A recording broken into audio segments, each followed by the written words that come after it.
Financiamento Procultura. Governo do Estado do Rio Grande do Sul. Novas façanhas na cultura.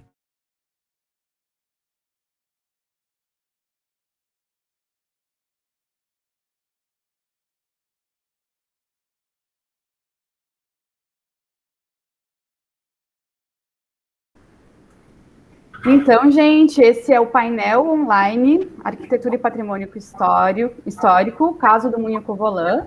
É a primeira ação do projeto Roda Moinho Cultural, que ele é executado com recursos da lei número 14.017/2020, Aldir Blanc, edital de criação e formação da Fundação Marco Polo. E ele foi idealizado e está sendo realizado pela Associação Moinho Cultural da cidade de Farroupilha. Esse evento, para além dessa ação, conta com o lançamento de um site memorial virtual do Moinho e também diversas atividades ligadas ao âmbito cultural, né? Então, oficinas de teatro, lives musicais, bate-papo, criações de materiais gráficos, exibição de documentário. Toda a programação do projeto é gratuita, aberta à comunidade em geral. E para acompanhar as datas dessas ações, é só acompanhar nosso perfil do Instagram, @moinhocultural, ou nas nossas redes sociais. Eu compartilhei com vocês ali agora também as demais redes pelo bate-papo. Hoje, então, a gente conta com a presença da arquiteta Clarissa Zanata, né, que vai apresentar esse trabalho para a gente, e também conta com a presença da Andrelise, da CID Intérpretes de Libras. Então, antes da gente iniciar, eu vou fazer uma breve autodescrição, e fica o convite também para a nossa convidada e para todas as pessoas que forem fazer alguma fala ao longo desse encontro, que também realizem essa ação, né, que tem como objetivo ampliar ainda mais o acesso a esse material que depois vai ser disponibilizado. Então, eu vou iniciar minha autodescrição e depois, então, eu já passo a fala para a Clarissa iniciar. Então, meus cabelos são castanhos, na altura do ombro, mais ou menos, cabelos cacheados. Os meus olhos são castanhos. Atrás de mim tem uma parede com uma textura como tijolos, assim, que imitam tijolos. Também tem um violão, uma rede, um sofá, 2 gatinhos. E eu estou vestindo um casaco branco. Então, peço daí que as pessoas também que forem fazer alguma fala também façam uma descrição bem breve. E eu convido, então, a arquiteta Clarissa Zanata para iniciar, então, a apresentação dela.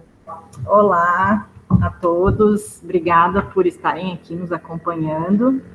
E, primeiramente, eu quero agradecer o convite, né, por falar desse edifício que foi tão importante para mim no momento da minha vida, que ele foi objeto de estudo do meu trabalho de conclusão da especialização.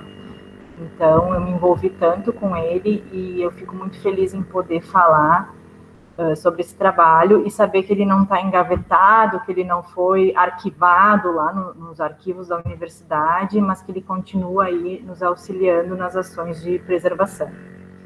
Bom, eu sou arquiteta urbanista, especialista em conservação arquitetônica e pós-graduada em conservação e restauração do patrimônio arquitetônico. Eu sou loira, com cabelo médio, estou de blusa preta. A gente escolheu esse fundo do moinho de propósito, né? Então, a gente está num fundo aqui no térreo do moinho, do prédio do moinho, onde também já esse espaço aqui já serviu de uso para o café moinho.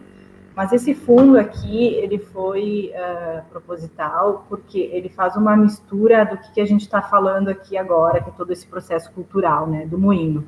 Então, ele tem uma intervenção de grafite atrás, bem colorida, né, que é uma intervenção bem atual, uma arte urbana bem atual, porém, contrapondo com uma marcação aqui de uma intervenção na edificação, que aqui existe uma escada, né? Essa aqui é toda a marcação de uma escada de madeira que foi retirada daqui justamente para abrigar esse novo uso que o moinho vem tendo e não aquele uso industrial. Então, esse fundo foi proposital por ter essa contraposição aqui muito interessante. E, bom, e é isso. Posso seguir com a apresentação, tudo certo? Está todo mundo me escutando bem? Eu vou falar sobre... Então tá. Eu vou falar sobre a edificação que abrigou o antigo Moinho Covolã. Por que eu escolhi essa edificação para ser o meu objeto de estudo da minha especialização? Quando eu conheci o prédio do Moinho aqui, em 2017, a primeira vez que eu estive aqui, ele me intrigou. Foi um prédio que me intrigou, porque era um prédio, claro, é um prédio histórico, todo mundo conhece a história dele, principalmente quem é de Farroupilha. Eu sou de Caxias, né?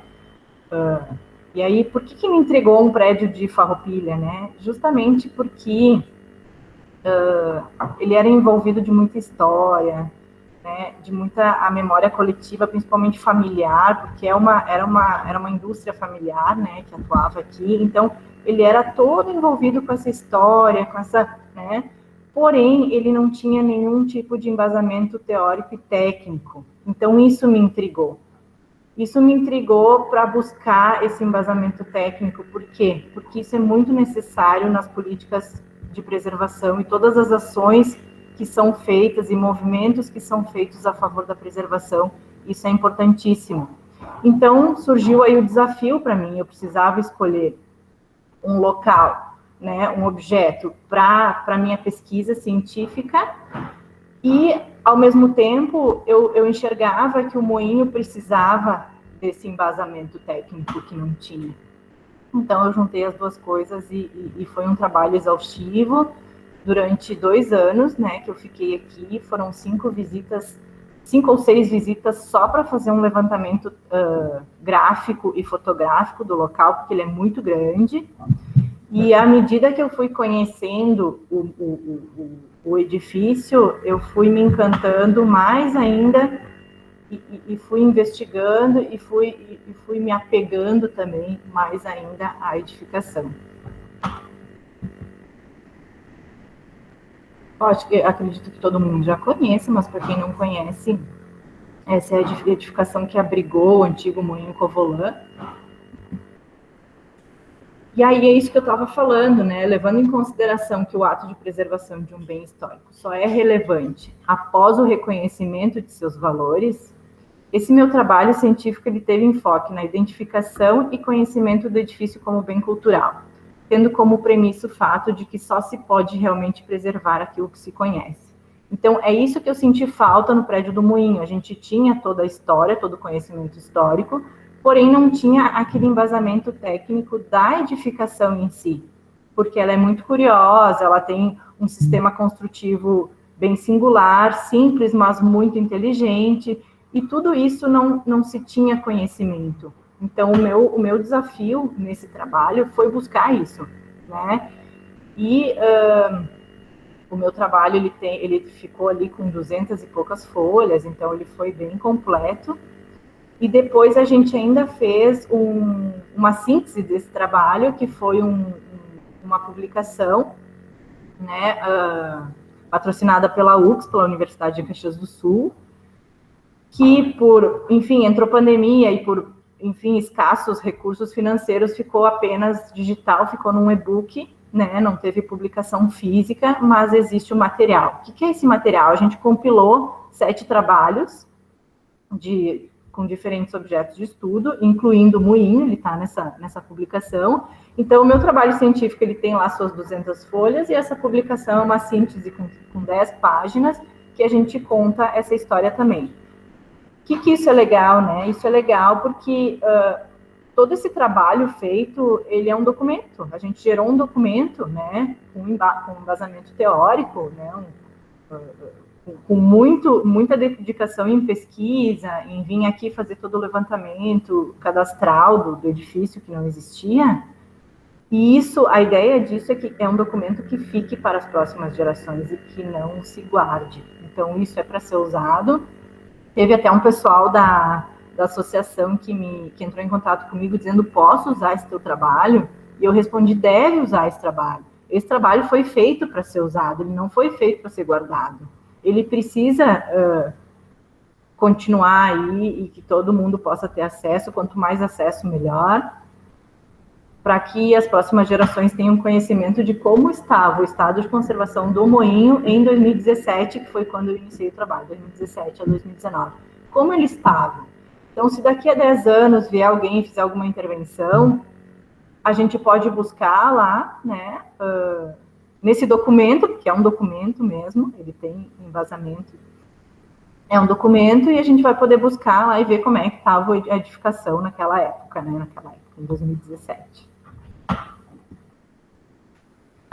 Foi um trabalho exaustivo de investigação. A gente começa, então, como é que é esse trabalho, né? A gente começa com um levantamento gráfico e fotográfico.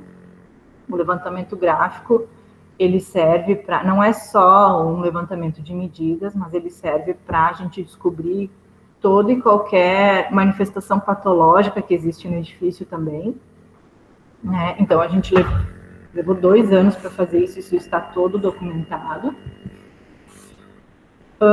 Também a gente contextualiza a edificação no seu entorno, bairro, município, região, né? A gente contextualiza por que essa edificação está ali. Então, a gente descobre, né, com a pesquisa, que tem a ver com a proximidade com a estação férrea, que tem a ver com a proximidade, né, do centro, onde a cidade se desenvolveu, o município de Farroupilha se desenvolveu. A linha férrea, na época, era a conexão, né, Garibaldi, Bento, Caxias. Então, essa proximidade também era importante. A gente faz uma análise histórica, cronológica, evolutiva e tipológica da edificação para entender. Isso nos ajuda a entender como é que o edifício foi pensado, né? Então, nessa análise histórica, a gente verificou que a edificação não foi construída toda ao mesmo tempo, né? Ela foi construída em 2 etapas, a primeira etapa da esquina, depois a mais alta do meio, e por último, a edificação mais da ponta. A gente analisou os princípios de organização, porque uma planta em linha, né? Porque o edifício do meio é mais alto. Então, tudo isso a gente faz uma análise. Uma curiosidade, assim, da edificação também, e que demonstra também a importância que essa edificação tem no município de Farroupilha, que na época ele era considerado um dos prédios mais altos da região, de Farroupilha, do centro aqui, né? Era um dos prédios mais altos. E a gente pensa, nossa, pensaram nisso? Não. O senso prático dos imigrantes era fazer as edificações para serem funcionais. Ninguém pensava em, nossa, eu preciso ser o mais alto, como hoje acontece, não. As edificações eram pensadas para serem funcionais. Então, toda a forma como a edificação do moinho foi pensada foi intencional. Foi pensada para ser funcional, né? Por exemplo, os entrepisos de madeira que a gente tem aqui, ele foi pensado em ser de madeira porque se conhecia na época que era um material que ajudava na secagem do trigo. Então, além disso, né, foi utilizada a alvenaria de tijolos cerâmicos maciços, não eram artesanais, já eram de olaria, né, naquela época. Então, toda a edificação, exceto o subsolo, que é pedra, é uma parte em pedra, todo o restante era em tijolo, era alvenaria portante de tijolos cerâmicos. E o sistema construtivo do edifício, ele é muito inteligente, porque as paredes da base são mais espessas, e à medida que o prédio se verticaliza, ele vai estreitando as paredes, né, como se fosse uma pirâmide, porém isso acontece internamente. Externamente a gente não percebe essas diferenças, né, não fica um escalonamento externo, fica um escalonamento interno. Por quê? Porque essa diferença de paredes, ela acaba servindo de base para os entrepisos. Então, essa estrutura, ela é como se fosse, ela subiu e foi travada, né, ela não existe concreto armado, não existe ferro, não existe nada. Ela foi construída com alvenaria portante. Hoje em dia, a gente usa a alvenaria estrutural e o raciocínio, a lógica do sistema é o mesmo. Porém, em vez de utilizar paredes mais grossas na base, mais finas em cima, a gente utiliza, claro, hoje em dia a gente tem a tecnologia agregada, né? A gente utiliza as paredes de base com uma resistência mecânica maior e as paredes de cima com uma resistência, e aí, à medida que verticaliza, vai diminuindo a resistência do material. Então, a lógica é a mesma, a única coisa é que tem a tecnologia hoje em dia agregada, o que não tinha naquela época, mas se tinha essa inteligência, né? Se tinha essa preocupação de se construir bem. Enfim, vamos lá. Quanto contextualizando com o município de Farroupilha também, assim, agora na análise cronológica, já se sabe que o moinho fornecia energia para a cidade. Então, ele teve uma época que ele foi pioneiro, né, em recursos, né, que adquiriu um motor a gasogênio para o funcionamento, né, fabril do moinho, e que serviu também para fornecer energia para a cidade. Então, também reforça a importância do prédio para a cidade de Farroupilha. Isso aqui foi muito interessante, que foi a família que fez. A gente pegou do acervo pessoal da família, que foi um esquema do sistema fabril do moinho. Isso serviu muito para a gente entender o porquê que o prédio é assim e como ele funcionava. Por que tem o prédio do meio, ele é mais alto, né? Porque ali ficavam os motores, enfim. E também a gente tem um pátio atrás, que era onde recebiam as cargas, né? Então, tudo era muito pensado. Por isso que eu digo que é o senso prático dos imigrantes, que eles projetavam, né, pensando na funcionalidade. O prédio, ele não tem nenhuma uma característica, assim, extraordinária, né? Não, ele não tem. Mas o extraordinário dele é justamente a função, né? E por ter perdurado também por tanto tempo. Então, a função serviu muito, né? O prédio foi justamente pensado para ser um moinho. Então, voltando ao trabalho, na etapa do diagnóstico, que a gente fala que a gente faz o diagnóstico do estado de conservação. É um diagnóstico mesmo, né? Assim como essa palavra a gente usa na medicina, a gente usa na arquitetura também. Por quê? Porque é uma investigação exaustiva do seu estado de conservação. E aí, para isso, a gente tem metodologias, que eu vou mostrar aqui um pouquinho, que é uma metodologia de fichas e mapeamento de danos, para conhecer as causas das lesões que interferem na edificação. O reconhecimento da causa é essencial para poder intervir na origem do problema, objetivando um resultado final do restauro que garanta a permanência do objeto por mais tempo. E também, quando a gente trabalha numa pré-existência, essa é o principal objetivo, né? A permanência do objeto por mais tempo, sem perder suas características originais. Então, esse diagnóstico que a gente fez, esse trabalho que a gente fez, também foi para documentar como a edificação está. Quais são as causas, quais são os problemas.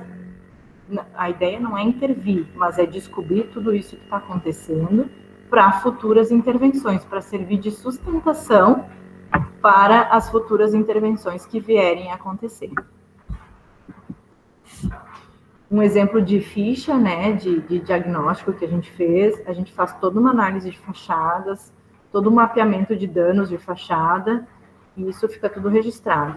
Para vocês terem uma ideia, essa ficha número 1, a gente tinha umas 40 fichas ali, no total. Algumas foram publicadas, outras não, né, porque daí a gente também tem que objetivar, né, mas durante o levantamento do trabalho, a gente fez mais de 40 fichas. O que isso indica, né? Essa é a fachada principal, todo mundo conhece. O desplacamento do reboco, por que isso está acontecendo? Alteração de vãos, né? Intervenções para abrigar o novo uso, fechamento de vãos, fissuras, Então, a gente vai mapeando isso para depois, ao longo do trabalho, investigar o porquê que isso está acontecendo. Mapeamento de danos, né, desenhando tudo. Isso aqui também é muito legal, porque a gente fez isso em todas as fachadas e, inclusive, em paredes internas. E isso foi feito na data tal, né? Data ali, 2017, 2019. Isso é muito legal para, sei lá, daqui 10 anos alguém vai intervir nesse prédio, a gente consegue resgatar com esse trabalho como é que estava, como é que esses desplacamentos de reboco, por exemplo, se comportaram ao longo de tantos anos, se aumentou, se diminuiu, como é que estão as fissuras. Então, isso é muito legal, porque foi um registro bem correto, né? Bem real do que estava acontecendo ali, nesse prédio, para servir de base documental também para o futuro, né? Deformações mecânicas. Aí entra também uma situação que quem trabalha com patrimônio tem que ter bem claro, né?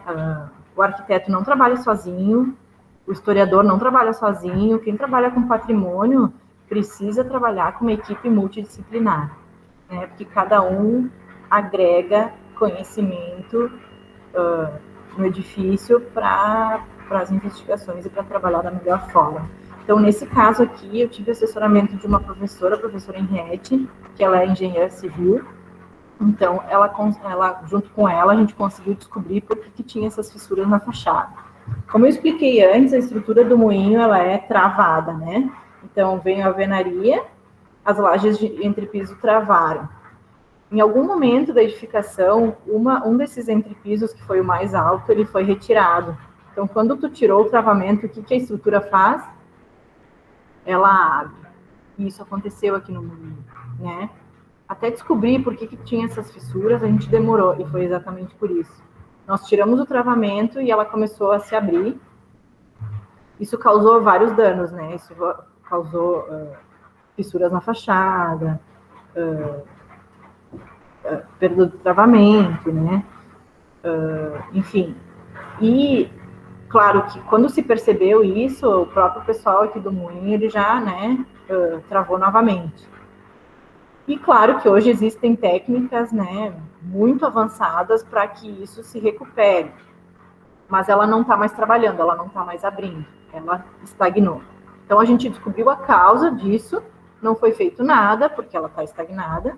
Porém, se algum dia quisesse intervir, se sabe que foi por isso e o que aconteceu, qual foi a deformação, né, nas vergas, a deformação ali nas vergas superiores das janelas, né? Por que isso aconteceu?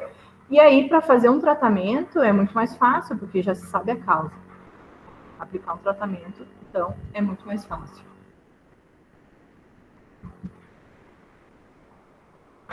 A gente entendeu o sistema construtivo da edificação nessa nossa pesquisa.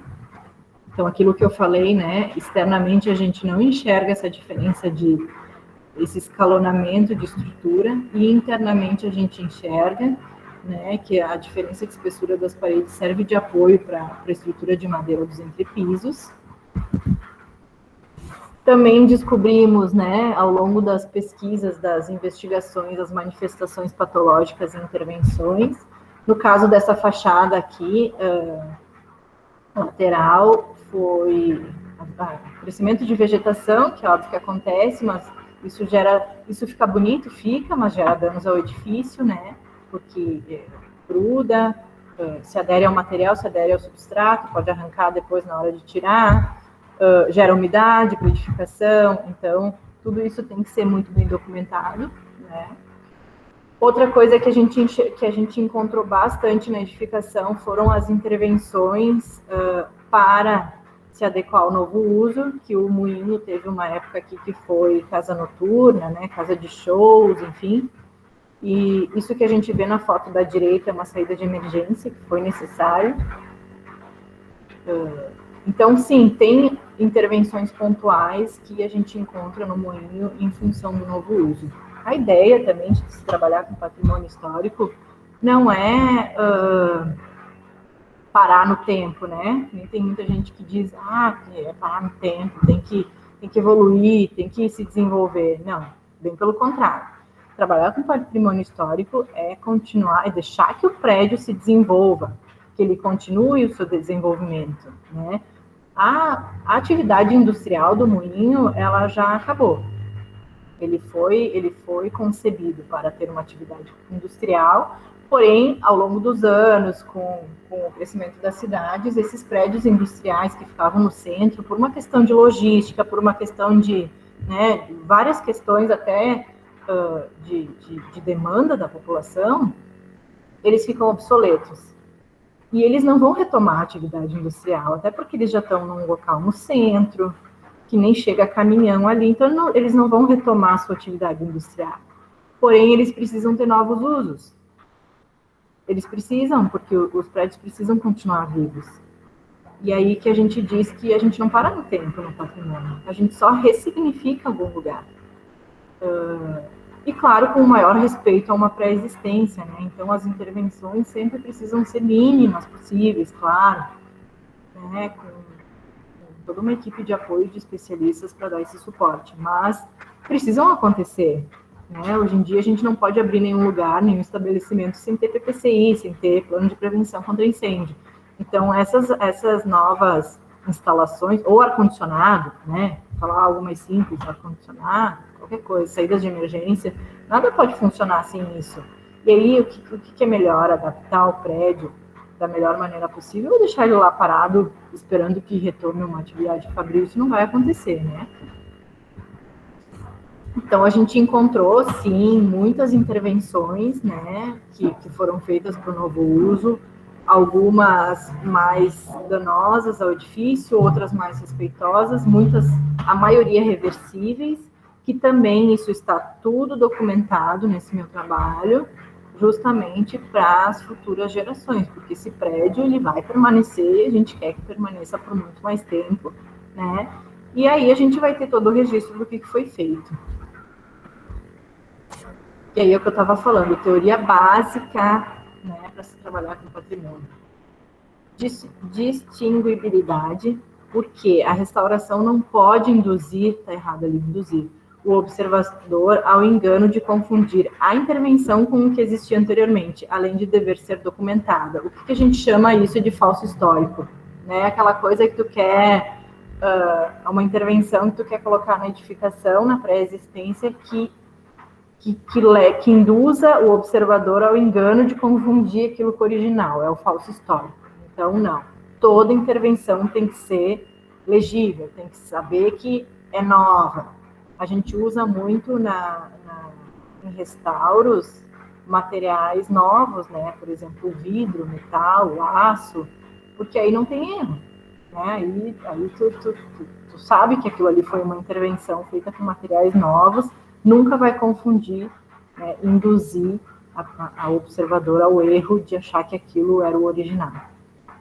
Reversibilidade, também porque toda restauração deve ser reversível. A gente não sabe, hoje, enfim, o edifício foi concebido para ter uma atividade fabril. Depois ele foi reutilizado, né, revitalizado para ser uma casa noturna. Depois, agora ele já está como uma associação cultural, então já está mais voltada para o lado cultural. A gente não sabe o que vai ser amanhã. Aqui a gente tem ainda o museu, aqui no ambiente ao lado, aqui onde eu estou já foi um café, então tudo isso vai mudando ao longo do tempo, e daqui 20 anos a gente não sabe o que vai ter aqui dentro. Então, é bem importante que toda intervenção seja reversível, né? Caso tu coloque alguma coisa que depois tu possa voltar ao seu estado original, né? E continuar com outra atividade, enfim, continuar usando o edifício da melhor forma possível. E mínima intervenção, porque a restauração não pode desnaturar o objeto como imagem figurada. O que a gente chama no patrimônio? Tem teorias até, né, de restauradores famosos que a gente estuda, que nos dão esse embasamento técnico, que diz que o objeto, né, a pré-existência, ela é uma figura. Se tu mudar lá, vamos falar até nem de prédio, nem de edificação, vamos falar de uma obra de arte, um quadro. De longe, tu tem que enxergar aquele quadro como ele está. Se de perto a gente olhar, alguma restauração, a gente vai ver que vai ser feita de outra forma, não vai ser tentando imitar o quadro, e sim, por exemplo, tem uma lacuna nesse quadro, a gente pode trabalhar com um sistema de com pontinhos, que de longe o quadro continua igual, mas quando tu chega perto, tu vê que aqueles pontinhos foi uma intervenção. Então, isso que a gente chama de não mudar a figura, né? De como, num todo, o prédio continua igual, porém tem os pequenos pontinhos ali que a gente vai mexer, que é para às vezes manutenção do prédio, que é necessário, às vezes adaptação ao novo uso, enfim. Mais uma ficha aqui que eu mostro, que foi todo um estudo cromático que a gente fez com base nas análises de fotografias antigas, né? Quando que em 1940 ele era de tijolo aparente, o prédio, depois entrou o reboco, depois entrou esse reboco ocre, né, que a gente chama, que ele já é pigmentado, depois entrou uma pintura lá em 2008, quando aqui na esquina foi um comitê eleitoral que depois nunca mais saiu. Então, isso foi uma intervenção complicada e irreversível no prédio, né? Hoje em dia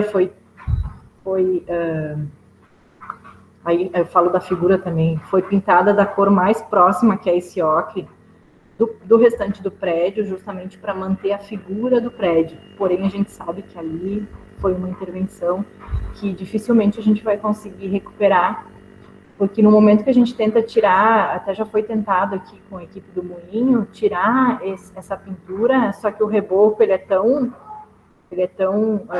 esse reboco de argamassa de cal e areia, ele é muito esfarelento, assim, e aí no momento que tenta fazer uma raspagem para tirar a pintura, o reboco cai junto. Então foi melhor deixar assim como tá, fazer uma pintura, né, que buscasse a cor original do edifício, para manter essa figura que eu chamo de edificação, sem dar maior destaque na esquina, mas também para não prejudicar mais ainda ela, né.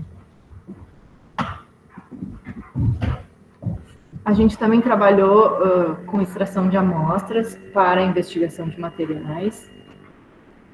Eu não tirei nenhum pedaço do prédio, tá? Que fique bem claro. A gente pegou tudo amostras, né? Com a ajuda aqui da equipe do Moinho, a gente pegou coisas que estavam já caídas, madeiras que já tinham sido retiradas. Então, a gente fez toda uma análise dos tijolos que foram utilizados aqui. A gente encontrou 2 tipos de tijolos de datas diferentes, então a gente consegue ver que a edificação foi construída num momento e teve interferências posteriores, mas não recentes, e sim antigas também. A gente consegue descobrir isso com essas prospecções de amostras.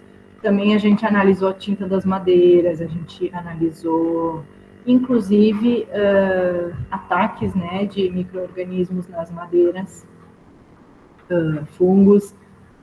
Até aqui no Moinho tem muito pouco, né, mas tem muito pouco ataque de insetos, e sim tem muito ataque de fungos, principalmente no subsolo, em função da umidade, né. Então, aqui foram as nossas prospecções feitas em laboratório, a gente analisou todos os materiais, né, com microscópio. A gente demarca também isso para ficar documentado aonde foram retiradas as amostras, então dá para ver que aqui nessa imagem do centro, já era uma parte que estava deteriorada, então a gente não danificou mais ainda, a gente só pegou um pedacinho que estava solto. Na fachada lateral, a gente descobriu fechamentos posteriores, que é aí que eu digo que tinha 2 tipos de tijolos, né? Então, a gente descobriu fechamentos que foram feitos posteriores com outro tipo de tijolo já. Dá para ver nessa foto maior ali, que a gente tem na mesma fachada 2 tipos de tijolos. Essa aí é uma que não foi rebocada nunca. Apesar de ela ter essa parte esbranquiçada, ela sempre permaneceu assim. E aí que a gente diz que existem intervenções permanentes e intervenções reversíveis, né? Esse grafite aí, apesar de não ser legal, porque não sou contra o grafite, não é isso, mas o tijolo é um material muito poroso. Então, quando a gente trabalha com pré-existências, a gente tem que cuidar muito nas pinturas, porque o tijolo, ele absorve, né? Ele absorve tudo que a gente aplica nele. Então, foi um trabalho muito bonito ali feito, porém, ele não é tão reversível assim. A chuva ajuda, já dá para ver que já está desbotando, porém vai levar muito tempo para sair isso aí e nunca vai sair 100%, né? E por outro lado, essa mesma fachada, ela tem fechamentos ali, ela tinha janelas, né? Ela tinha janelas porque o prédio, ele é todo simétrico e ele tem um ritmo de aberturas nas duas fachadas, né? Tanto na frontal quanto na sul, que é a de fundos, a fachada de fundos. Quando foi concebido o prédio, ele seguiu todo um ritmo, né, de esquadrias ali, de aberturas, e aí foi fechado. Porém, isso é reversível, obviamente, mas esse fechamento das janelas, que foi necessário para determinado uso do edifício, ele acaba comprometendo a ventilação natural do prédio. E aí, por isso também que o prédio tem muito problema de umidade, porque falta essa ventilação cruzada que o prédio, quando foi concebido, tinha, e que agora faz falta. Mas é reversível, então é só abrir de novo, né? Está bem demarcado ali na fachada a parte que foi fechada. E aí, falando um pouquinho sobre a teoria do patrimônio industrial, o patrimônio industrial compreende os vestígios da cultura industrial que possui valor histórico, tecnológico, social, arquitetônico ou científico, representa o testemunho de atividades que tiveram e que ainda têm profundas consequências históricas. Então, o patrimônio industrial não é só o prédio, e sim o prédio e todas as vivências que isso trouxe, né? Todos os vestígios que deixou. Aqui no Moinho a gente tem vestígios dessa cultura industrial,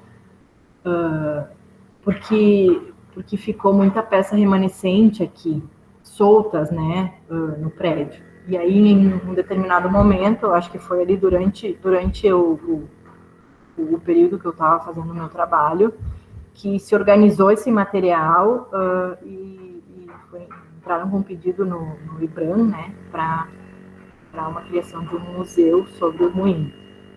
E aí não é minha parte, né, nem vou falar muito, eu sei que vão ter outras pessoas que vão poder falar muito mais sobre isso, mas isso é muito legal, porque são vestígios dessa cultura industrial que permaneceram aqui no edifício, né, e que nos ajudam também a entender o processo fabril, a planta fabril do edifício, como é que ela funcionava. E ali na frente tem até hoje uma réplica, né, não é, óbvio que não é o motor que existia aqui, mas ele é muito parecido, e que está ali para também contribuir com esse vestígio, né, esse museu também, de todos os bens que foram encontrados aqui no moinho desse processo fabril. Então, além do valor arquitetônico que o edifício possui, se comprovou que foi palco de vivências urbanas e sociais, transformando-se ao longo do tempo em um espaço de significativo valor social e histórico. Aqui eu trago dois termos só para discussão, que é o termo revitalização, ele sofre variações entre renovação e revitalização. Renovação é uma operação arquitetônica e urbanística de grande envergadura, que tem por objetivo adequar uma zona antiga a funções modernas. Aí, quando eu digo que a gente não está parado no tempo, né? A gente tá adequando ao mundo contemporâneo uma pré-existência. Quando consumada, transforma a morfologia do bairro, os antigos habitantes e as relações sociais e humanas aí desenvolvidas. Por quê? Porque esse edifício ele foi palco de vivências, né, na sua época, e agora ele está sendo palco de vivências. Claro, agora a gente está em pandemia, né, é um detalhe, mas ele está sendo palco de vivências contemporâneas aqui, todos esses projetos culturais que estão acontecendo no Moinho, eles são palco dessas novas relações humanas que estão sendo desenvolvidas. Então, o prédio está acompanhando esse desenvolvimento, né? E revitalização incentiva a atribuição de novos usos e funções, tornando as edificações compatíveis com as necessidades de uma sociedade contemporânea e apresentando-as como alternativa para a crescente demanda de novas construções e equipamentos urbanos.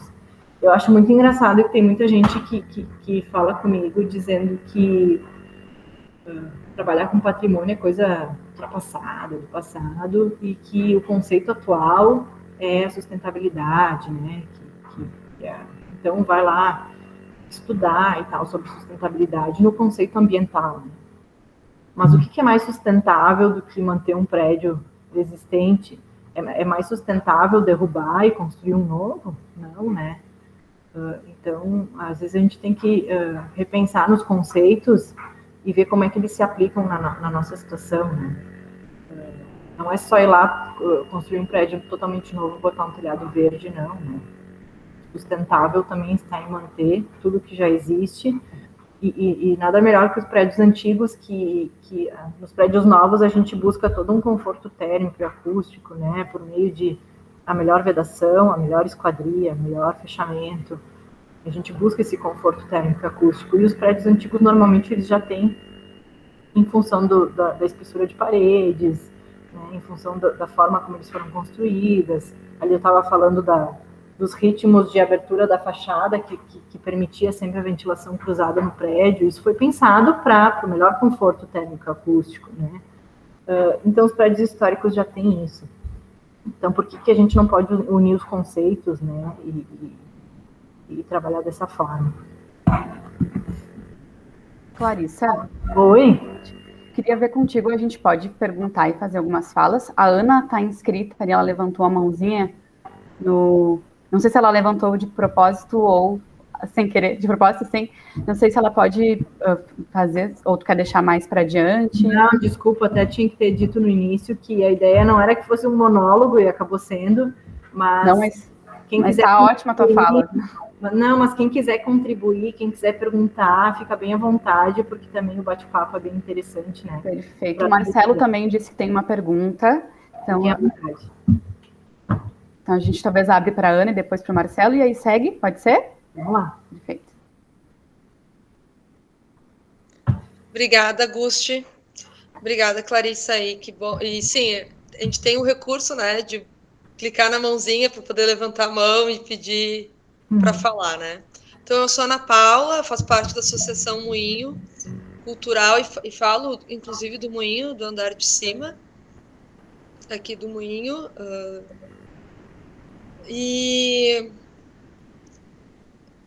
Vou partir para a minha autodescrição, né? Eu estou de cabelo preso, usando um óculos de uma armadura fina, um blusão azul. No meu fundo, então, tem a parte do moinho, uma parte preta, de uma parede preta, com uma abertura, e a outra do outro lado branco, com uma intervenção também, acho que de um quadro que talvez dê para ver. E eu fiquei com várias questões, assim, Clarissa, e muito obrigada pela tua fala, porque ela é bastante esclarecedora, né, e consegue a gente nos ajuda a ter uma dimensão, assim, né, de conseguir conciliar essa composição histórica a esse traço contemporâneo, né. E eu pedi para levantar a mão justamente porque acho que é interessante a gente poder ir conversando no meio da tua fala, justamente porque tu fez um trabalho muito completo, né? E daí a gente já está agora falando da renovação e da revitalização, mas eu fiquei com algumas questões da história da construção, assim, desse prédio, né?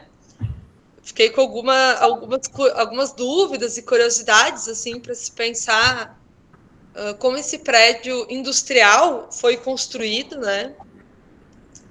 E me ajudou, assim, a quase que ir para aquele tempo, assim, né? Me parece que tu me levou para aquele período da construção do prédio. E eu fiquei com algumas dúvidas, assim, que a gente usa o moinho, né? E a gente se interroga e fantasia sobre a sua construção, mas com a tua fala, para mim, ficou mais concreto, assim, né? A sua construção. E daí, eu não sei porquê, gostaria que tu me ajudasse a entender por que tu disse por que tem dois tipos de tijolos, né? Que tu descobriu que tem dois tipos de tijolos com datas diferentes, assim. eu ainda tenho uma dificuldade, também uma curiosidade, de pensar como é que esse moinho foi construído em blocos, né? E por que esse prédio do meio ele é maior, né? É claro que nas tuas imagens tu mostra a questão do maquinário, mas eu gostaria que tu pudesse falar um pouco mais assim sobre esse uso industrial e de como ele foi se construindo ao longo do tempo, porque talvez uma tentativa minha de restituição histórica para conseguir ajudar a construir esse moinho do futuro, acho interessante pensar esses marcos que foram construindo o moinho, porque eu tenho a impressão que a gente também está vivendo um novo marco de construção do moinho, que inclusive precisa ser pensado como fazer essas readequações, né, que são necessárias, mas que não façam uma intervenção prejudicial, né, a essa construção histórica. Então é isso, assim, gostaria que tu pudesse me ajudar a pensar um pouco esses marcos de construção do prédio, né, porque parece que ele foi construído em partes, então. Ele foi falar um pouco sobre isso, assim. Isso, e daí a gente vai continuando falando, porque acho que tem mais coisas que vão vir surgindo, né? Obrigada. Não, eu que agradeço, e eu acho legal essa interação de vocês, porque às vezes a gente foca tanto na parte técnica, e justamente tu falou ali a curiosidade, né, de como ele foi construído, por que em etapas, isso aí a gente não foca tanto por não parecer tão relevante, talvez em algum momento, mas para vocês né. Então, o moinho ele foi construído assim, em 2 etapas, né, primeiro a etapa da esquina, e o prédio mais alto, porque era a necessidade fabril. O prédio mais alto, ele abrigava os maquinários, né, por isso que ele tem essa altura. E o prédio da esquina, inicialmente, ele foi concebido para ser residência, e antigamente se utilizava muitos térreos como armazém, né. Oi? A esquina que tu diz é a esquina que foi feita depois do comitê, né? Que tem aquela pintura. Só para conseguir visualizar e tornar possível assim essa imagem para as pessoas. Isso, vamos falar assim que é a esquina leste, né? Não, oeste, desculpa, a esquina oeste. E aí os prédios industriais, antigamente, eles tinham, né, a produção, e no mesmo prédio a residência dos proprietários e o armazém onde se vendiam os produtos, era tudo junto, né? Hoje em dia não é mais assim, mas principalmente em prédios de indústrias familiares era assim que se fazia. Então foi concebido dessa forma, e eu pelos estudos que a gente teve ao longo do tempo, foi necessário um depósito, né, para armazenagem aí de matéria-prima e de materiais produzidos, não armazenagem no sentido de vender, e sim armazenagem para a produção. E aí foi feito esse anexo, que é a parte mais leste do prédio, que foi construído por último. Mas também não foi numa sequência muito grande, né? Foi logo em seguida. Por que existem 2 tijolos? O prédio inteiro ele foi construído numa data, com tijolos de olaria, e até teve um sistema de permuta aí, né, que o terreno foi adquirido de um proprietário, e esse proprietário tinha uma olaria, então foi todo um esquema aí que, enfim, eu tenho certeza que historiadores vão saber explicar melhor, mas que vem tudo do mesmo fornecedor. O prédio todo foi feito com o mesmo tijolo, tá? Na mesma data. Porém, a gente enxerga que teve já manutenções do prédio com um segundo tijolo, em uma segunda data. É isso que aconteceu, que a gente descobriu. Não que ele tenha sido construído com tijolos de data diferente, mas que foram manutenções já posteriores, nem tão posterior, né? Que foram antigas também, não foram recentes, mas que já se pensou em manutenções no prédio, e aí se acrescentou esse tijolo de outra data. Mas é isso, o sistema construtivo do prédio, apesar de simples, ele é muito complexo. Eu não imagino como que eles construíam essa altura naquela época, sem a tecnologia que a gente tem hoje, né? Mas era tudo por meio de cordas, né, para subir material, enfim. Então isso a gente tem que imaginar mesmo, porque a gente não sabe como é que se construía. O que dá para ver é que eles pensavam muito a edificação, né, de baixo para cima, de base para topo. Então, se construía uma base, se travava e depois ia para o andar superior. Isso que a gente tem bem claro. E o subsolo, desculpa, não levantei minha mão, mas e o subsolo, assim, tem alguma explicação, assim, que pode... O subsolo, eles aproveitaram o desnível do terreno, né, muito inteligente. Ele é em pedra, se fazia muito, a gente está numa região, né, de abundância de pedra. Naquela época, pedra, madeira e tinha bastante tijolo também, que foram os materiais empregados aqui. O subsolo, ele tem contenção, né, ele foi escavado para conter o desnível com a rua, então foi utilizada a pedra para essa maior resistência, né, nessa contenção, e com paredes bem largas para conter tudo isso.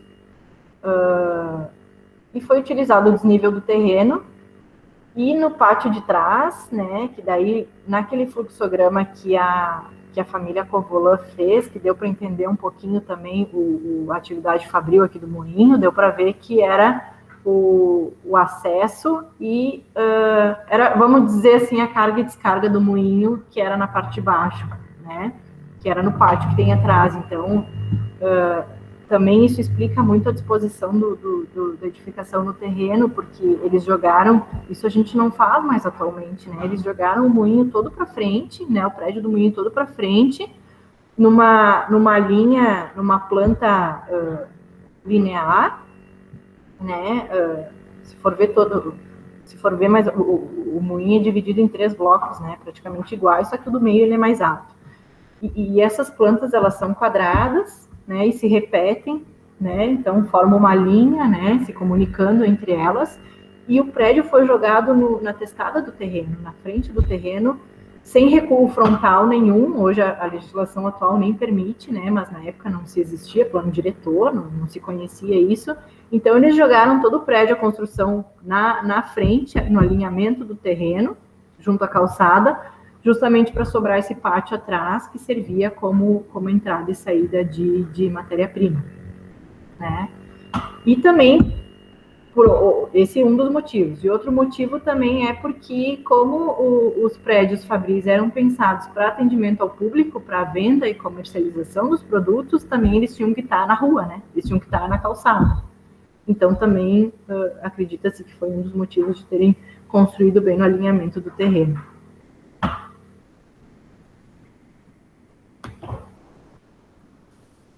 Marcelo, tu quer fazer a tua pergunta? Oi, bom dia a todos. Bom dia. Meu nome é Marcelo Covolan, então essa foto que está aí, ela é antiga, eu nunca fiz a alteração dela, está amarelada já. Muito obrigado a Clarice pela apresentação brilhante do projeto dela, né? Então, primeiro eu queria só pontuar uma coisa, que, como ela falou das patologias, das fissuras, a mim ocorreu, não sei se até conversei com ela ou não, quando a gente trocou do módulo da esquina no telhado, né, a gente trocou as telhas francesas, né, a gente trocou, e no momento que a gente foi colocar elas, retiramos as antigas e colocamos as novas, e as paredes, elas forçaram, sabe, elas foram abrindo, não estavam mais lineares, o Gustavo até identificou, né, e a gente viu que a parede estava mexendo. O telhado fez tanta força que foi para fora a parede. Então, acho que depois que falou isso das fissuras, aí me ocorreu isso. Acho que a gente não conversou, né? Então eu não pude te dar esse relato, né? Não sabia disso, né? Mas eu descobri. Eu descobri na marra.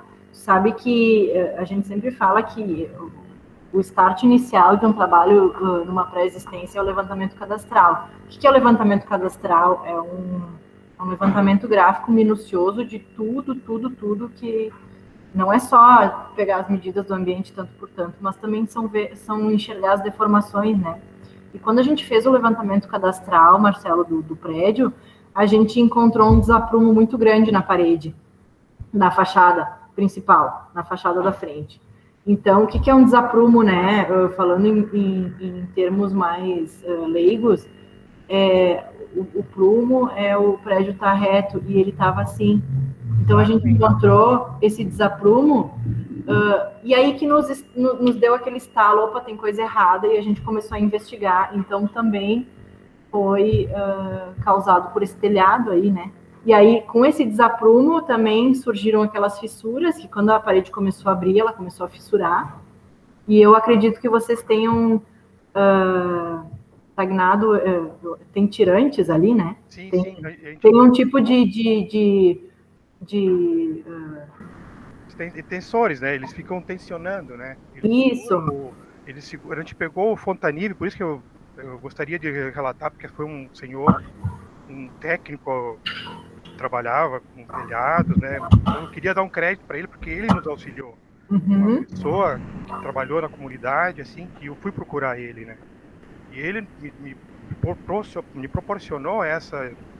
Ele foi lá, identificou isso, porque e como nós podíamos atuar e não continuar, né, com esse desaprumo, né? Sim, porque ela ia continuar abrindo se não fosse tomada alguma atitude, né, alguma intervenção ali emergencial, ela ia continuar abrindo.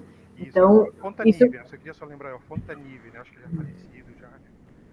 É isso que vocês fizeram, estagnou, né? Pelo menos assim, como eu fiz o trabalho durante 2 anos, a gente ficou monitorando essas fissuras. Então, no primeiro dia que a gente descobriu isso, a gente foi lá e por meio de computador a gente consegue medir, né, essas fissuras. E ao longo de 2 anos a gente foi monitorando e depois fizemos mais uma foto no mesmo lugar para monitorar, ver se ela tinha, se ela estava aumentando ou se ela estava ativa ou se estava passiva, né, parada. E a gente percebeu que ela não se movimentou mais. Então, isso que vocês fizeram foi muito eficiente. Ele nos auxiliou muito, esse senhor Fontanive, né? E a pergunta que eu tenho também é nessa área aí que quando tinha os jogos do Grêmio, né, as pessoas tinha muita gente ali, acho que 200 a 250 pessoas, né? E no mezanino, a força dinâmica, essa é a minha pergunta, se ela pode também ter ocasionado alguma fissura, porque a dinâmica em cima me assustava muito, sabe? Balançava, assim, a viga metálica ali que ela suportou muito, né? Claro que ela vai descarregar nas paredes, né? Pedra. Então essa é uma pergunta. E a outra pergunta é quanto a toda essa documentação que tu tem, eu também falo muito com o Vinícius Bigossi, a prefeitura ela está se baseando muito nesse teu estudo, porque eu não sei quanto eles estão usando esse teu material, né? Então é isso. Respondendo a tua primeira pergunta, com certeza isso ajudou e ajuda. É uma coisa que a gente tem que ter muito cuidado a gente quer que os prédios históricos tenham um uso, né, para não ficarem vazios e se deteriorando. Porém, a gente tem que cuidar com o uso, porque às vezes o uso acaba deteriorando mais ainda uma pré-existência. Então, com certeza, as trepidações, e até eu te digo assim, nem tanto interno, mas quando a edificação foi concebida, essas ruas aqui ao redor do moinho não eram tão movimentadas, né? E agora eu vejo que passam linhas de ônibus, e são as linhas principais aqui do centro da cidade que passam por aqui, então tudo isso interfere. Outra coisa que interferiu muito, que também tem a ver com o que a gente está falando, foi a questão da rua asfaltada, né? Porque quando o prédio foi concebido, não existia sistemas de impermeabilização, tantas tecnologias como a gente tem hoje, né? Então, não foi impermeabilizado. A gente tem uma boa drenagem ali e a rua era de terra, então a rua também era porosa e respirava, e o edifício aqui é poroso e ele respira. Então, essa entrada de água era natural. Aí, no momento que a gente, que foi asfaltada essa rua, a gente observou também no subsolo um agravamento dessa umidade e apodrecimento também da estrutura de madeira que tem ali apoiada. Por isso que eu digo que o moinho ele tem muito mais problema de fungos por causa da umidade do que de insetos, né? E ali a gente percebeu esse agravamento por causa da rua. Então, sim, são interferências que o edifício sofre, por ele estar tanto tempo com a gente, né? E as coisas vão mudando, e é natural que a cidade também evolua, né? Ao redor do edifício. Mas a gente tem que cuidar também muito com o uso que a gente coloca dentro dos edifícios históricos, para que não agrave mais ainda a sua deterioração, né? E outra pergunta que tu me fez é sobre esse trabalho. Assim, quando foi feito o pedido de tombamento na prefeitura, quando foi protocolado, né, de fato, o pedido de tombamento do moinho, foi entregue esse trabalho como um embasamento técnico que a gente não tinha. A gente tinha muito embasamento histórico, né, que a parte histórica aqui do moinho estava muito bem resolvida. Eu entrevistei muitas pessoas ao longo desse processo que foram tanto da família Covolan como ex-funcionários aqui do moinho. A gente faz entrevistas orais para tentar entender também o funcionamento, né, e como é que tudo se comportava. Então, mas essa parte ela estava muito certa já, muito certinha, muito conhecida, né? Todo mundo já tinha conhecimento, já estava desenrolada. O que não estava desenrolado era a parte técnica, a parte da edificação em si. E eu espero eu acho que os processos agora estão todos mais travados, né, em função da pandemia, mas eu espero que sim, que esteja sendo usado. A gente também mandou para o IFAI, nós mandamos para a prefeitura, né, no processo de tombamento, nós mandamos para o IFAI, eu mandei para o IFAM, quando a gente pediu quando a gente entrou com um pedido, tinha um prêmio, né, para atividades, projetos culturais pelo IFAM, e a gente concorreu, então eu mandei para o IFAM também. Então, assim, o documento está aí para ser utilizado, né? Agora, se realmente a prefeitura vai utilizar da melhor forma, daí já não tem como saber, né?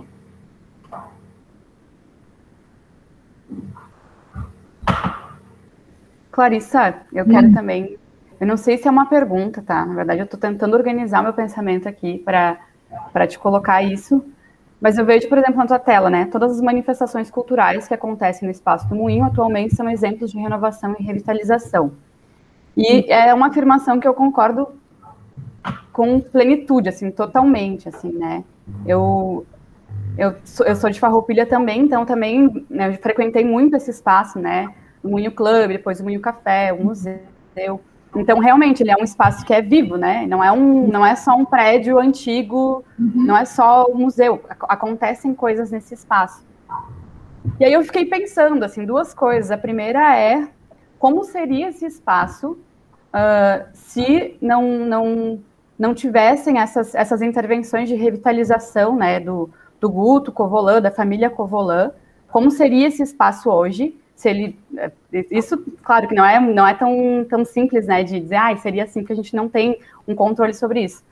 E fiquei pensando também como a gente vai enxergar esse espaço daqui a 50 anos, 60 anos, porque fiquei pensando também muito nessa coisa da intervenção permanente, né, trouxe esse exemplo trouxe vários exemplos, dentre eles do grafite na parede, e que, claro, nesse caso, ele acaba agredindo a parede, o tijolo, enfim. Mas eu fiquei pensando quanto essas intervenções também não contam uma história, sabe, sobre esse espaço. Porque ele não é mais só esse moinho de pedra, ele já foi um moinho club, né, que também muitas memórias relacionadas a isso, já foi um moinho café. Então, para mim, fica assim num lugar muito complexo, assim, de como que a gente identifica... É isso, assim... essas intervenções também contam histórias, mas como que a gente pode fazer para que essas intervenções não prejudiquem esse espaço, mas que ela também não deixe de contar essa história que a gente está construindo agora, sabe? E a outra pergunta, que não sei também se é pergunta, é em relação a isso que tu fala do asfalto, né? Tipo, são evoluções que vão acontecer, né? Não tem muito o que fazer, não é sair da nossa alçada, né? As pessoas fazem mais falta. O que pode ser feito no espaço em relação aí a esses fungos, a essa umidade, né? Para continuar preservando esse espaço e não se tornar uma questão muito complexa, assim. Tá, a tua primeira pergunta, eu vou te dizer que é o desafio de todo mundo que trabalha com patrimônio. Como adequar as intervenções sem se respeitar o edifício, digamos assim, né? Esse é o maior desafio de todo mundo que trabalha. Por isso que eu sempre falo que as decisões não podem ser tomadas de uma pessoa só, não é o arquiteto que tem esse poder de decisão. Tem que ser trabalhado de forma multidisciplinar para todo mundo ter intervenção, né? Todo mundo entrar com a sua parte técnica para intervir o melhor possível. E, além disso, tudo tem que ser documentado, tudo. Em patrimônio, tudo tem que ser documentado. Não faz mal tu fazer uma intervenção, mas documenta ela, registra e diz o porquê. E se lá no futuro alguém questionar, tem o documento ali que está dizendo por que foi feita, sabe? E eu concordo contigo também que essas intervenções fazem parte da história do edifício. Eu acho que o edifício ele vai agregando, ele vai colocando ali nas costas toda essa bagagem que faz dele, que torna ele importante como ele é. Essas intervenções que fizeram aqui na edificação, apesar de algumas eu considerar mais agressivas, outras menos agressivas, algumas reversíveis, outras mais permanentes, eu acho que elas foram fundamentais, porque foram manutenções do prédio. Eu acho que ele não estaria num estado tão bom se não tivessem sido feitas. Eu acho que foram feitas assim, tipo, no momento certo. Porque, pelo histórico que eu conheço do edifício, né, que eu pesquisei, que já tinha sido pesquisado, o edifício ele teve sua ação fabril, né, a sua atividade fabril que foi encerrada em tal momento, depois ele abrigou uma fábrica de garrafas, de vidros e tal, comitê, e depois ele ficou um tempo parado, né, ele ficou anos ali, que até foi abrigo de usuários de drogas, enfim, e ele foi se deteriorando mais ainda. E em um certo momento entrou o pessoal da família aqui para fazer essas manutenções. Então, eu digo assim, antes tarde do que nunca, eles entraram e fizeram, né? Se tivessem entrado antes, claro que teria sido mais fácil, e quanto mais tarde, mais difícil e mais cara vai ser, porque é óbvio que trabalhar num prédio de uma pré-existência, um restauro é muito mais caro do que construir um prédio novo, né? Então, essas manutenções eu acho que foram importantíssimas e essenciais para a saúde do edifício, né? E para que ele se mantenha assim como ele está. Independente se foram agressivas ou não, eu acho que precisam acontecer. E como ele vai estar daqui a uns anos, eu sempre digo que depende muito do uso que for dado para ele. Um edifício não pode ficar vazio, né? Os prédios históricos vazios são, eu acho que é o pior que pode acontecer, porque, enfim, ninguém cuida, ninguém usa, ninguém conhece e ninguém valoriza. Daí, né? Se eles não têm uso, ninguém valoriza. Os edifícios históricos, eles precisam ter uso para as pessoas conhecerem e para ativar aquele sentimento de pertencimento, né? Porque talvez vocês sejam de Farroupilha, vocês sejam aqui da região, vocês já têm esse sentimento com o moinho, mas e quem não é daqui, né? Daqui a pouco chega lá uma equipe do Compac, que nunca passou por aqui, e aí, né? Então, os prédios históricos, eles precisam ter uso. Aí eu falo um pouco do tombamento também, eu me preocupo um pouco com o tombamento. O tombamento, sim, é uma medida legal, né? Uma medida legal a favor da preservação. Porém, ele engessa o prédio, né? A gente sabe que se esse prédio fosse tombado, a maioria dessas intervenções que foram feitas não poderiam ter sido feitas, e se ele for tombado, não poderão continuar acontecendo, né? Então, a gente tem que cuidar. Eu sempre digo que o tombamento talvez seja a medida extrema, o moinho, sim, precisa do tombamento, né? Porque é a medida extrema. O mundo ideal seria não precisar do tombamento, e sim as pessoas se conscientizarem a favor da preservação para não precisar tombar o prédio e engessar ele de tal maneira. E que sim, as pessoas cuidassem e não quisessem a demolição dele, né? Esse seria o mundo ideal, mas a gente não trabalha no mundo ideal. A gente vê muitos exemplos, até posso dar um exemplo de Caxias, se alguém conhece a fábrica, vai me entender, e quem não conhece, fica o convite para conhecer aquele espaço que ficou espetacular. Era um galpão de uma antiga vinícola, da vinícola Miquelon, e era um galpão de armazenagem, assim, ele não era o prédio mais nobre do complexo da vinícola, bem pelo contrário, ele era um galpão. E uma proprietária adquiriu, e ela podia muito bem ter solicitado o tombamento, porque em Caxias, diferente aqui de Farroupilha, né, Farroupilha não tem tanto benefício fiscal e financeiro para bens tombados, em Caxias tem. Em Caxias eles dão isenção de IPTU e eles dão índices construtivos para que sejam vendidos e que esse valor seja revertido na manutenção do prédio. E essa proprietária, ela não quis o tombamento, ela quis ter liberdade para fazer o que ela queria no prédio. Porém, ela tinha toda uma consciência preservacionista que não foi necessário o tombamento. Ela fez uma intervenção lá que o tombamento não teria permitido, porém ela viabilizou o negócio dela, né? Porque também não adianta ter um prédio histórico lá que não se paga, né? Que não paga sua manutenção, que não.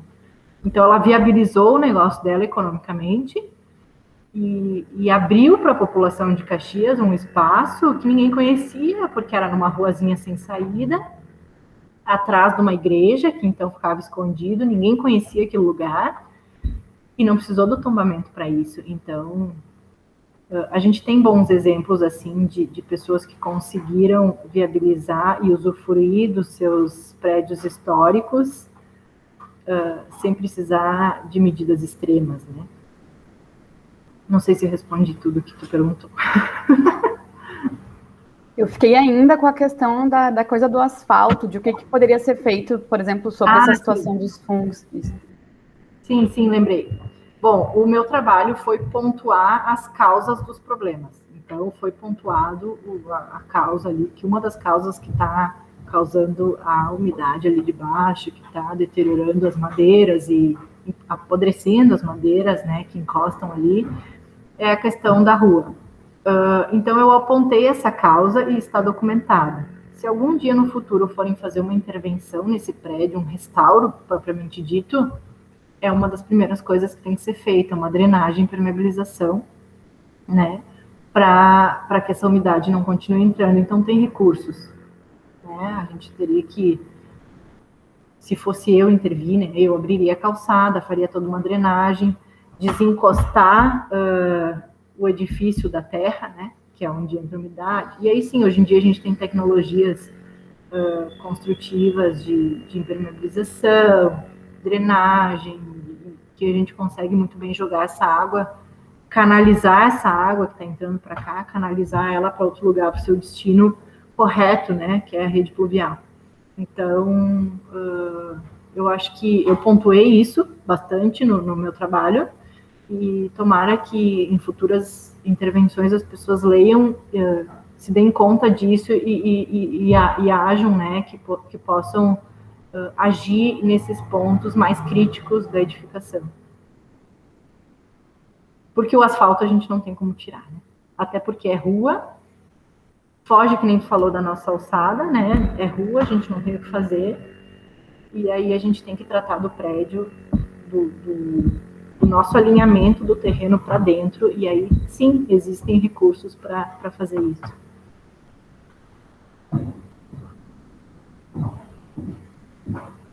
Eu vou continuar, então, com a apresentação, porque ela está acabando. E aí eu falo justamente do que a gente estava falando agora, da edificação se manter viva, né?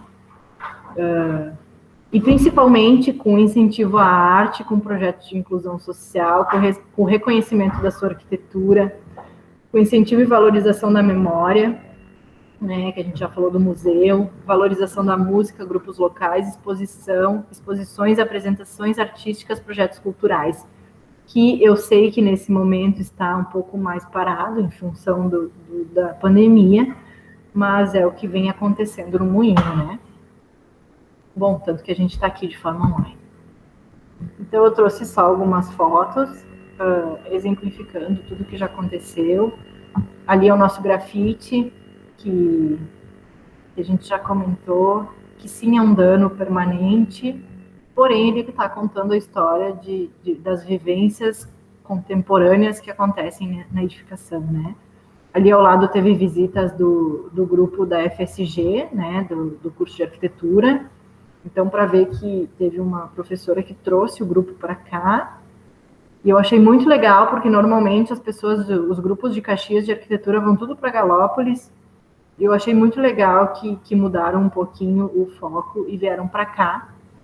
Então, tem o reconhecimento da sua arquitetura, teve o Abraço Moinho, então tem toda essa ação, esse movimento a favor da preservação que vem acontecendo. E manifestações artísticas, tudo isso que já aconteceu no Moinho, para a gente ver como ele segue vivo, né? E é isso, e que continue vivo por muito tempo, né? Mas eu sempre digo que isso também depende do uso que a gente dá para os edifícios. Eles não podem ficar vazios, e o resto vai, eles têm que ter um uso e viabilizar esse uso, né? Para que se mantenha, enfim. Estou aberta a perguntas e colocações. Fica à vontade, Marcelo.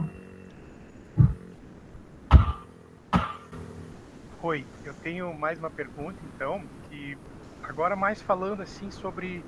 Queria que tu falasse, Clarissa, sobre a tipologia, assim, quanto se destaca, quanto se diferencia dos prédios modernos agora, a Farroupilha e as suas fachadas, né? O Moinho, então. Mas é isso, para te dissertar um pouco. O Moinho não tem um estilo arquitetônico, tá? E eu acho, muita gente pensa que, às vezes, uma edificação, por não ter um estilo arquitetônico definido, ela é menos importante, né? Não porque não é o estilo arquitetônico que define nada. Ela não tem. O estilo é aquilo que eu digo que é o senso prático dos imigrantes que construíam na época de uma maneira, justamente o que precisavam, né? E com os recursos disponíveis na época. Então, o que eles tinham de disponível na época? Era a madeira em abundância, era a pedra, né, por causa da região, e era o tijolo cerâmico também da região, né. Então, ele não possui um estilo arquitetônico definido,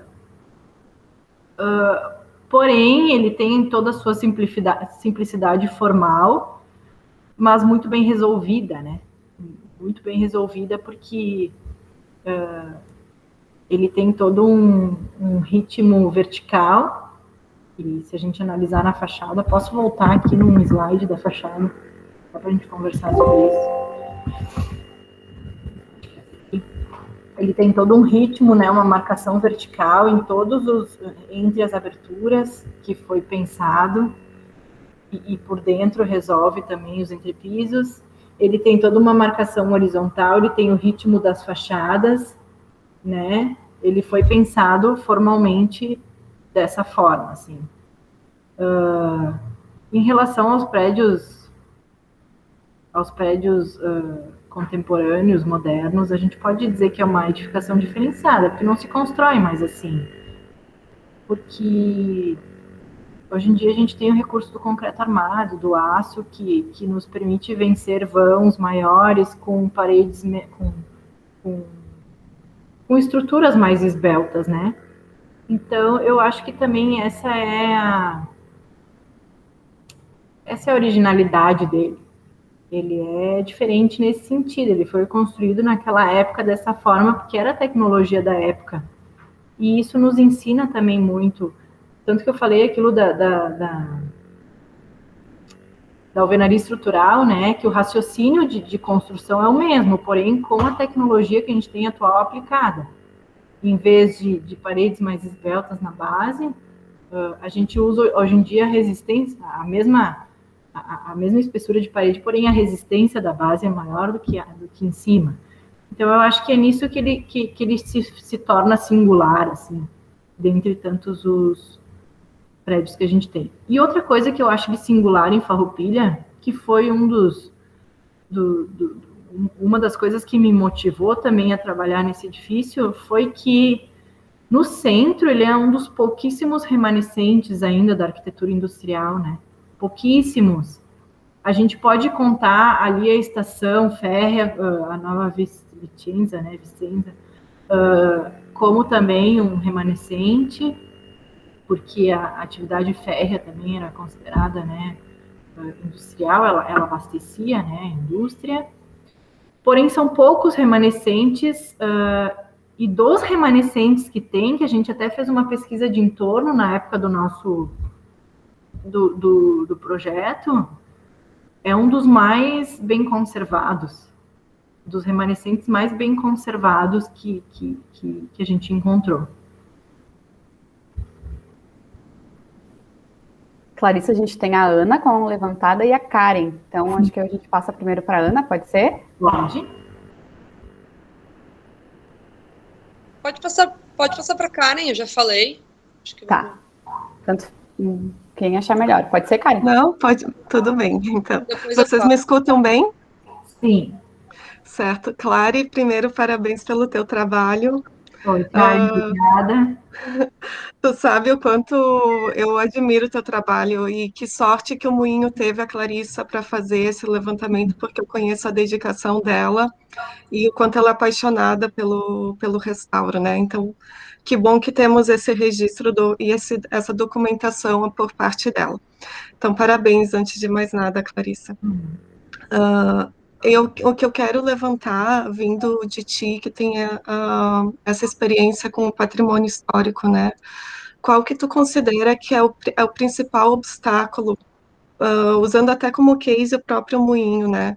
Das pretensões que vocês têm para o futuro do Moinho e quais são as principais barreiras para se chegar a esses objetivos, se vocês consideram que é ainda uma barreira legislativa, ou é falta de conscientização popular do valor do patrimônio histórico, de que o patrimônio histórico pode sim ser também uma fonte de negócios, né, que pode se transformar, como tu bem exemplificou a fábrica, né, em um local de encontro, um local de lazer, e de realmente ser uma edificação produtiva para a cidade e para o proprietário, né? Não sei se ficou claro a minha pergunta. Ficou sim, Karen. Primeiro, obrigada por estar aqui nos acompanhando, fiquei bem feliz. E, bom, qual é o maior desafio aqui? No caso, falando especificamente do Moinho, eu acho que não é a participação popular, porque eles têm muito. A associação, ela, por meio desses projetos culturais e por meio de todas essas ações a favor da preservação, eles vêm movimentando muita gente. Já teve um abaixo-assinado que juntou ali, as gurias podem me ajudar, milhares de assinaturas, né?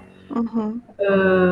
E a gente vê também a participação das pessoas. Então, eu acho que a participação popular eles têm. O que eu acho um déficit em Farroupilha é políticas patrimoniais.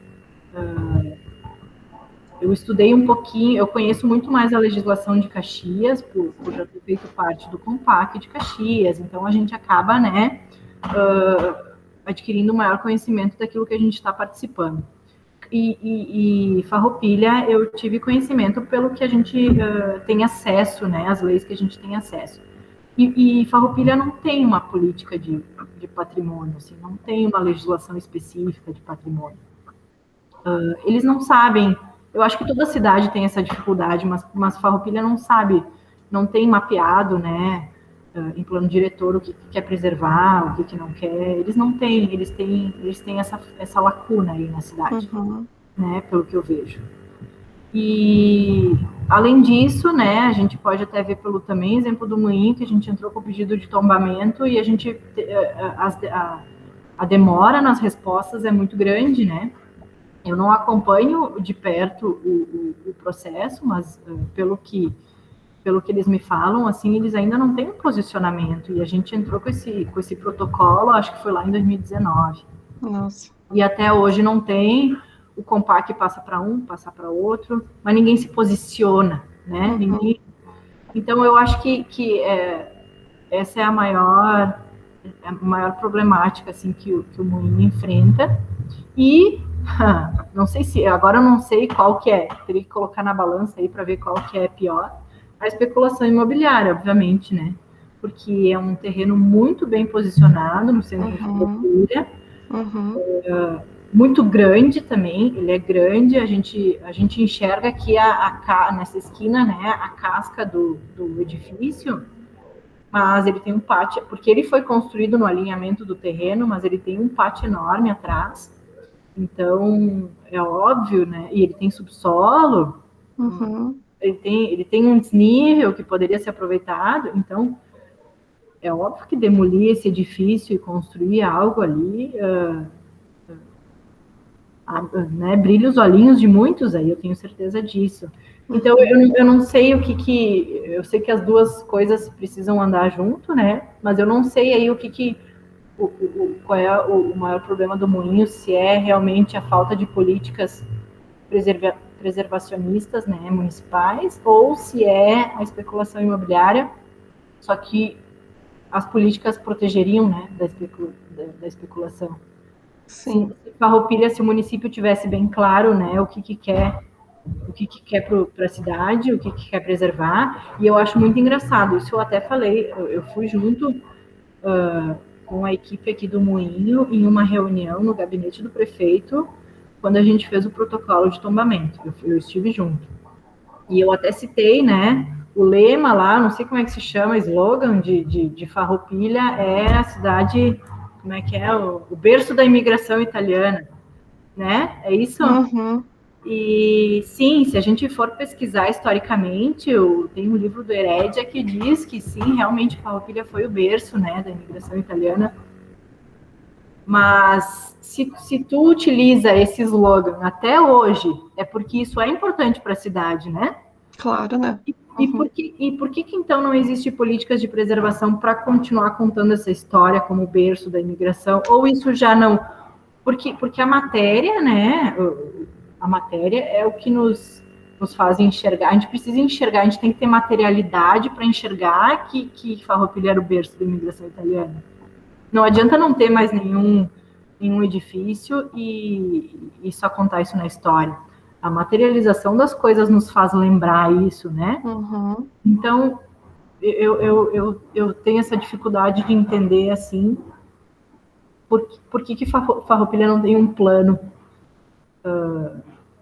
sei lá, de preservação, ou até um plano turístico, né?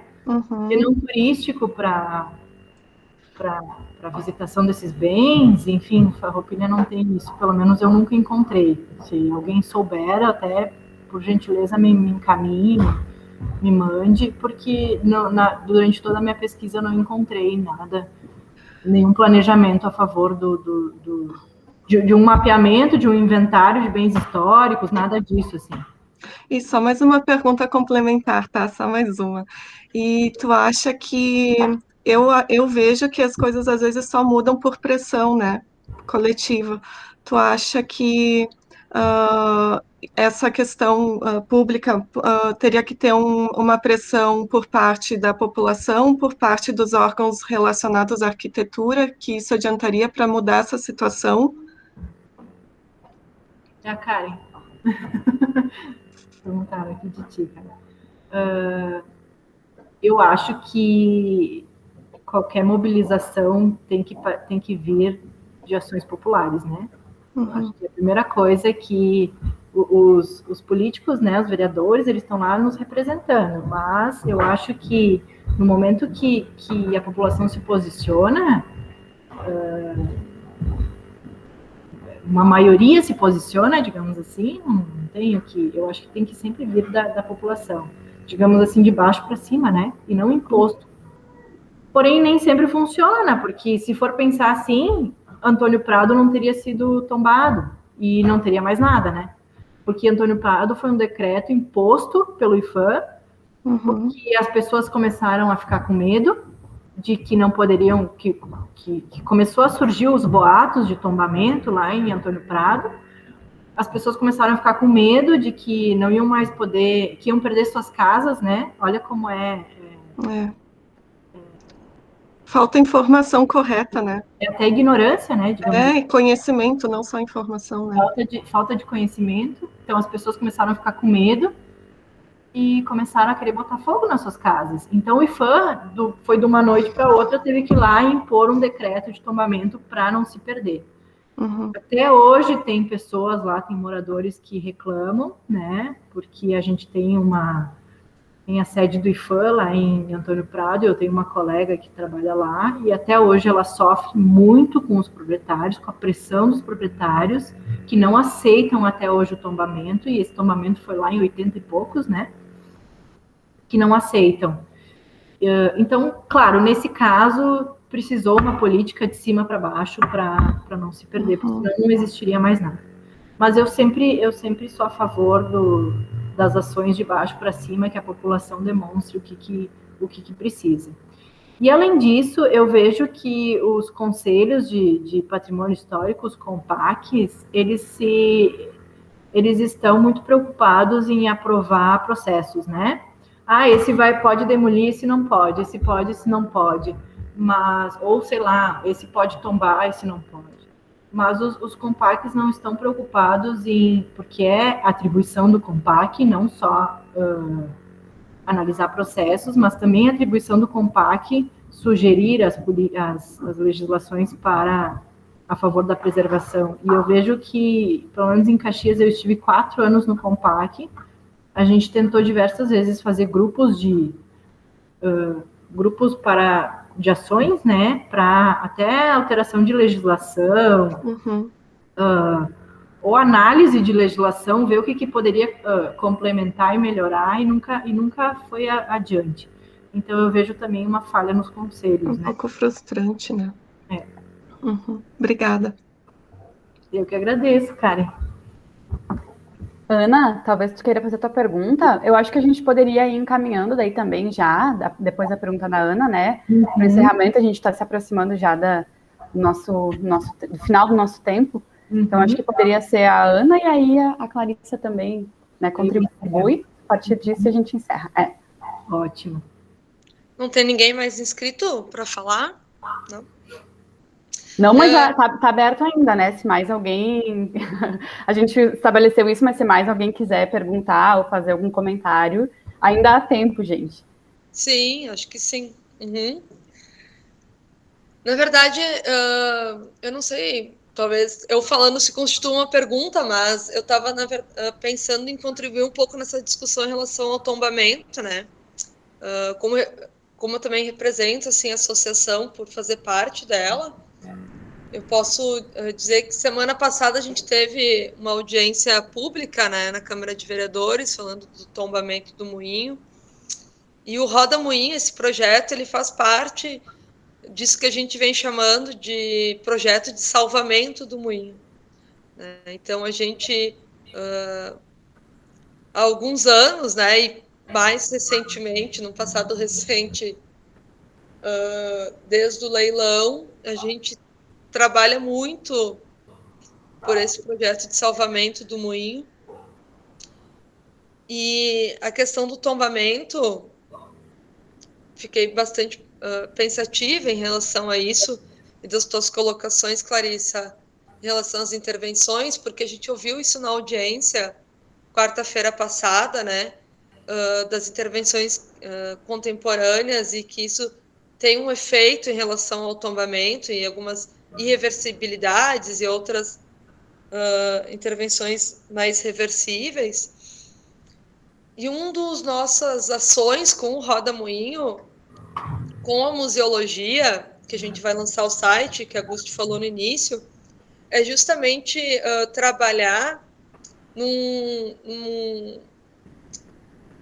relato, assim, podemos chamar de inventário, que que sinalize e que levante as intervenções contemporâneas como fazendo parte dessa história do moinho, né? Então, a gente, enquanto associação, a gente sempre é muito ousado, né? Tanto é que a gente arrematou o moinho no leilão. Mas a gente quer que essas intervenções elas também possam fazer parte desse tombamento, né? Não sei o quanto isso é possível de se pensar também e de se conceber.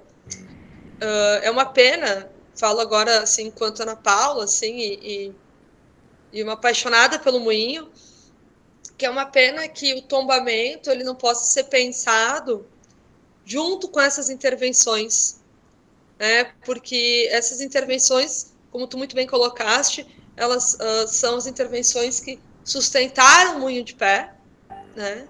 São as revitalizações, né? E as restaurações que o Gustavo fez a partir do conhecimento empírico, né? Da sua própria experiência, assim, e de conseguir manter esse prédio de pé. Então, o Roda Moinho ele vem assim também trabalhando, e a gente trabalhando enquanto associação, enquanto luta pelo tombamento, de reconhecimento dessas intervenções também, como parte dessa história, né? E a gente entende que é uma medida muito traumática, de alguma forma, o tombamento, e excepcional, assim, mas que é a única entrada possível para a gente conseguir separar a especulação imobiliária do interesse privado para o interesse público e desse reconhecimento e dessa mobilização que existe na cidade de Farroupilha, né, pelo tombamento, e que a prefeitura de Farroupilha, na audiência, se comprometeu com o tombamento, ao menos o tombamento provisório, para a gente poder pensar o tombamento permanente diante dessas condições colocadas, né, entre aquilo que é reversível, aquilo que não é reversível, as condições desse tombamento. Que a gente não quer um tombamento de fachada, a gente quer um tombamento do prédio como um todo. Acho importante colocar isso. A gente não quer só a base de fora, né, só o esqueleto, a gente quer, aliás, o esqueleto todo, a gente quer, né, todo o prédio tombado. E o reconhecimento dessa ocupação cultural e artística, né? E reconhecer isso como fazendo parte da história, essas intervenções irreversíveis também, né? Tombadas como um todo, né? Não sei se isso é uma coisa muito distante de se pensar. Eu falo de um lugar de fala que não é da arquitetura, né? Mas porque a gente está trabalhando assim no museu e nas ideias assim de salvamento do moinho como um todo mesmo, assim, né? Na sua história que a gente vem construindo. E a gente ainda vem fazendo uma pressão popular muito grande, assim, e quarta-feira passada a gente teve reunião, audiência pública, né, de tombamento. Terça-feira estivemos enquanto associação falando com o prefeito, com o vice-prefeito e com o setor jurídico da prefeitura para falar de novo do tombamento, né? Então a pressão ela nunca parou, assim, né? A gente realmente bem intencionado, assim. E nem tem a que prefeitura parar, se comprometeu com esse tombamento, né? Vamos ver se agora sai. E nem tem que parar essa pressão, porque se para a pressão, para tudo, né? Para o processo. Eu escutei isso lá nessa reunião que eu fui no gabinete do prefeito para o protocolo do tombamento. Eu escutei isso de dos vereadores que estavam na reunião, sei lá, agora nem sei quem que era, mas foi uma sugestão esse tombamento de fachada. E eu digo que eu sou totalmente contra, porque a arquitetura não é fachada, a arquitetura é espacialidade, né? É volume.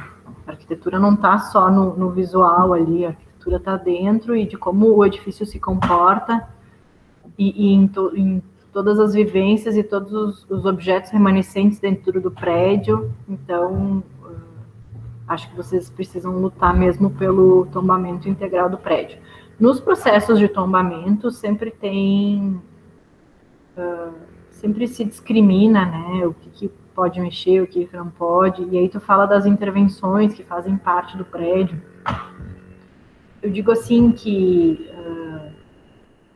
eles não vão pedir para voltar atrás, sabe? Por exemplo, retomar essas janelas que foram, que teve interferências, né, que mudaram o estilo, eles não vão pedir para voltar atrás.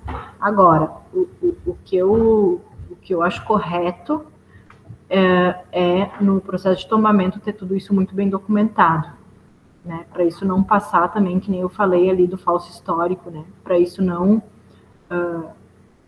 confundir o observador, porque pensa assim, agora está muito visível as intervenções, porque a gente sabe o que foi.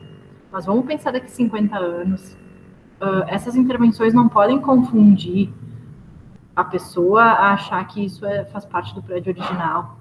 Então, o tombamento pode, sim, ser feito com todas essas intervenções, como fazendo parte da história do moinho, porém isso tudo tem que ser documentado.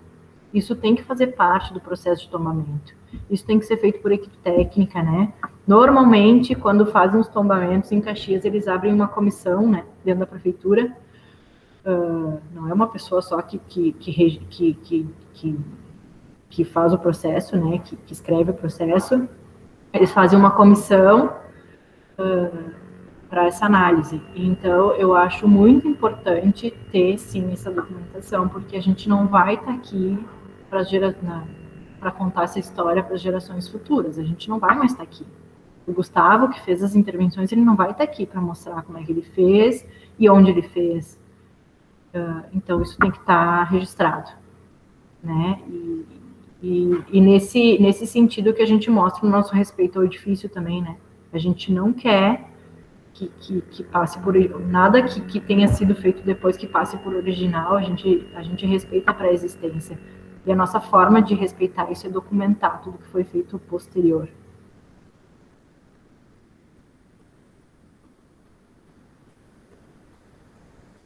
Eu acho que é isso, né, gente? Eu não sei se tem mais alguém que queira contribuir,